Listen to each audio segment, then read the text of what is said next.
Selamat pagi, saya Marado Potenus Parolian S, NIM 52435300015, kelas TEB, ingin memaparkan tentang transformasi Fourier discrete. Sebelum melakukan percobaan, saya akan menjelaskan tujuannya dulu. Tujuannya adalah mahasiswa mampu memahami konsep dasar transformasi sinyal waktu diskrit dan mampu menyusun program simulasi. Teori dasarnya itu, sebelum kita berbicara tentang transformasi Fourier discrete atau dalam bahasa aslinya disebut sebagai discrete Fourier transform atau DFT, marilah kita kembali sejenak tentang sesuatu yang sudah populer di telinga kita, yaitu Fourier transform atau FT. Transformasi Fourier untuk sebuah sinyal waktu kontinu atau X buka kurung T secara matematis ditulis sebagai ini rumusnya, di mana ini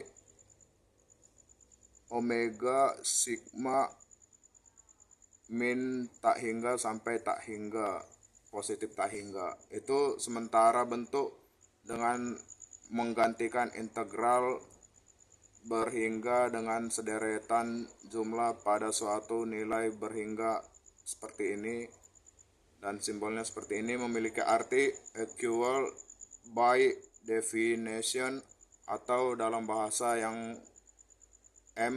udah bagi kita adalah bahwa sisi kiri secara definisi akan senilai dengan sisi kanan. Sementara X sama dengan X buka kurung TN selanjutnya akan kita kenal sebagai X buka kurung N, yang merupakan notasi sampel ke N pada sinyal input. Nah, parameter lainnya seperti gini. Oke, peralatan yang digunakan itu PC multimedia yang sudah dilengkapi dengan OS Windows dan program Luna MATLAB yang kita akan merangkainya nanti di sini, yang dilengkapi dengan toolbox DSP. Oke, langkah-langkahnya sebelum memasuki bentuk DFT yang benar-benar representatif dalam pengelolaan ke domain frekuensi yang sebenarnya, kita akan memulai dengan langkah-langkah yang paling dasar, dengan tujuan Anda akan merasa lebih mudah memahami bagaimana sebenarnya konsep DFT bekerja. Nah,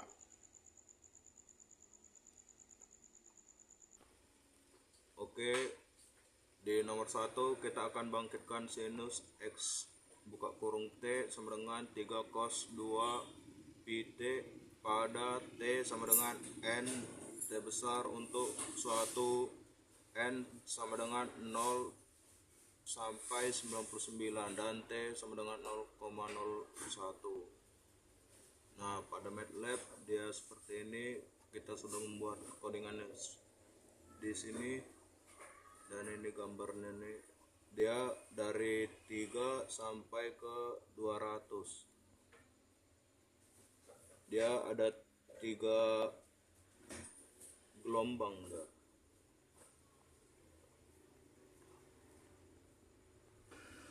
Nah, di sini kita akan membuat percobaan ketiganya pada soal ketiga. Untuk memulai langkah program DFT, kita mulai dengan membuat program baru yang mengacu pada bentuk persamaan berikut ini. Nah, di sini ada codingannya, dan ya seperti ini gambarnya. Ini codingan yang kita masukkan tadi. Nah, di sini juga pada gambar ini kita juga terdapat gambar nomor 4 tadi seperti ini, dan kita akan melanjutkan lagi codingan selanjutnya pada zero padding. Zero padding nanti saya akan menjelaskan pengertiannya. Kita buat dulu codingannya.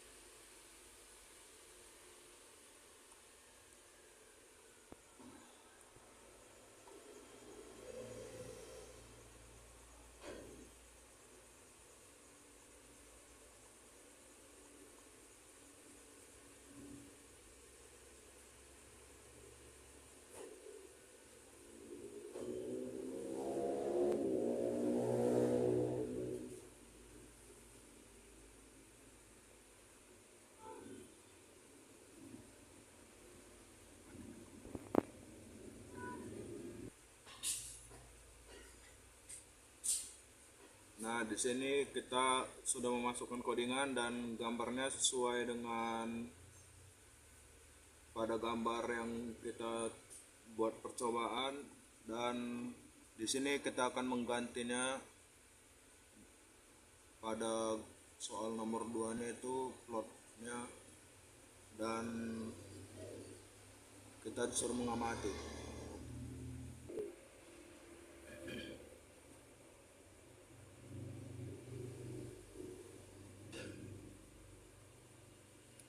Nah, pada soal yang kedua ini sudah kita mengganti explode-nya dan kita menemukan gambar di sini sedikit ada perbedaan ya. Dan kita akan mengganti juga di sini plot vektor magnitude-nya.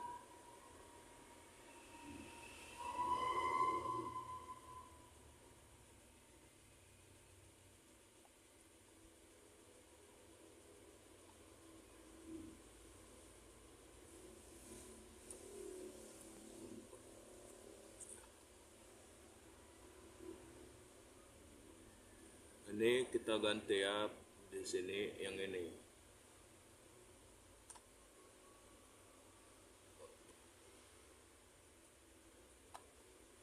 Kita lihat hasilnya.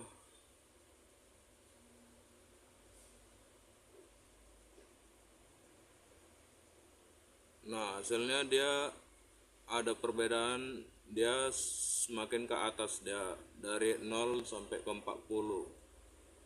Dari 0 juga sampai ke 60. Dia semakin tipis di sini. Semakin tidak terlihat.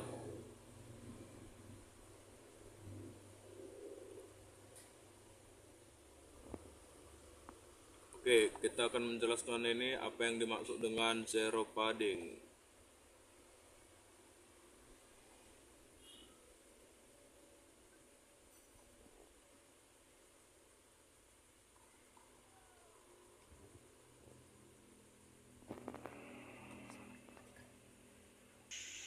Zero padding adalah teknik dalam pengolahan sinyal di mana kita menambahkan nilai 0 di bagian akhir atau kadang di awal atau di tengah suatu sinyal sebelum dilakukan analisis, biasanya sebelum menggunakan fast Fourier transform yang pada percobaan ini tadi.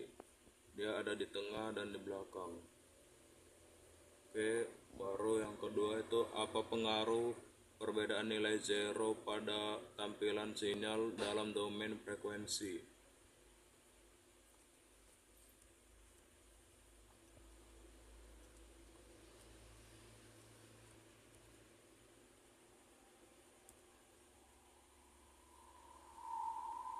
Nah, perbedaannya nilai zero padding atau jumlah 0 yang ditambahkan pada sinyal sebelum dihitung dengan fast Fourier transform akan mempengaruhi tampilan spektrum frekuensi tetapi tidak mengubah isi informasi sinyal. Berikut pengaruhnya. Pengaruhnya itu: 1. Spektrum frekuensi semakin halus. 2. Jarak antara titik frekuensi atau band semakin mengecil. Puncak frekuensi lebih mudah diidentifikasi, tidak mengubah resolusi frekuensi sebenarnya. 5. Tidak menambah komponen frekuensi baru.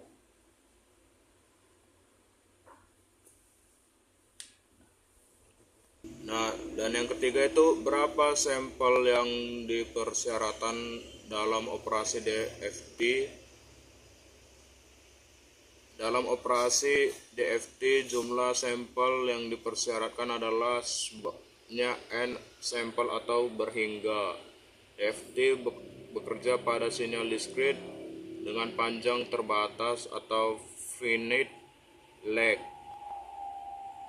Jika sinyal memiliki panjang n, maka DFT juga menghasilkan n komponen frekuensi. Nah, dan soal keempat itu, apa perbedaan tampilan nilai frekuensi dalam radian dan tampilan frekuensi dalam Hz?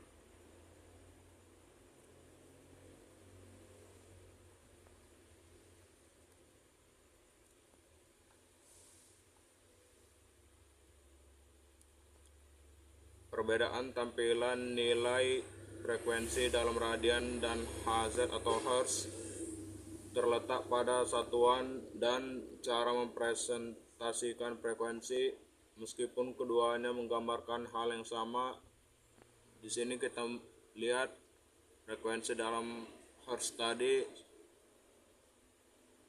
dia menyatakan jumlah siklus per detik. Notasi umum dia F. Contohnya di sini. Baru radiannya itu menyatakan perubahan sudut per detik.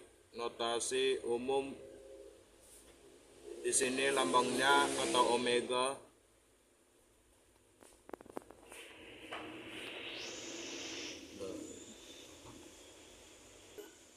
Nah, yang kelima, apa yang dimaksud tampilan nilai magnitud dalam dB?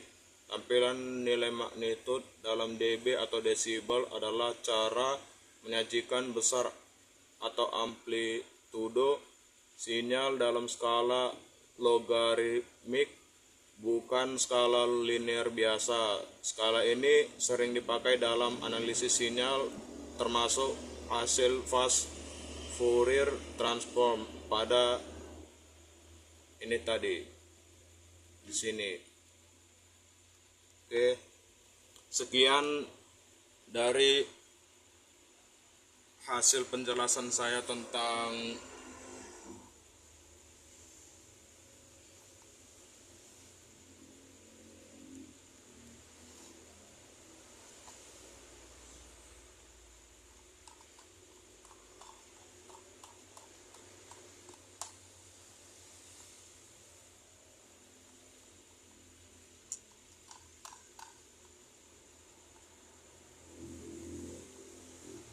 transform Fourier discrete. Jika ada salah penjelasan, mohon dimaafkan. Terima kasih.